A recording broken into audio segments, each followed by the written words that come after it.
नमस्कार शेतकरी बांधवांनो, मी आज आलोय नामपूर जवळील उतराणी या गावामध्ये एक शेवग्याच्या प्लॉटवर. तर या शेवग्याच्या प्लॉटवरती एक मला 10-12 दिवसापूर्वी दादांचा फोन आला होता की आळीचं प्रचंड प्रमाण आहे आणि रिकट केलेल्या शेवग्यामध्ये नवीन फुटवी बाहेर आल्यानंतर आळी पूर्णपणे ते नाश करत होती. तर त्या दादांना मी त्यावेळेस D5 या उत्पादनाचा शेवग्या पिकावर वापर करायला सांगितला होता. तर या दादांनी देवांश ॲग्रो केमिकलचं D5 उत्पादन आपल्या शेवग्या पिकावर वापर केलं आहे. एका 1.25 या प्रमाणामध्ये त्यांनी स्प्रे केला आहे. तर त्यांना आलेले अनुभव किंवा रिझल्ट कशी मिळाली या संदर्भात त्यांच्याशी आपण चर्चा करूया. दादा नमस्कार. नमस्कार. आपले नाव?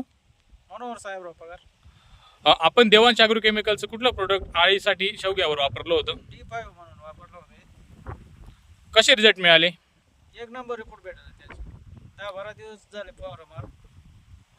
चांगला रिपोर्ट झाला. फवारा मारण्याआधी आळी वगैरे होती का प्लॉटमध्ये? भरपूर आळे होती. फवारा मारल्यानंतर फवारा मारल्यानंतर एक बी आळे नाही.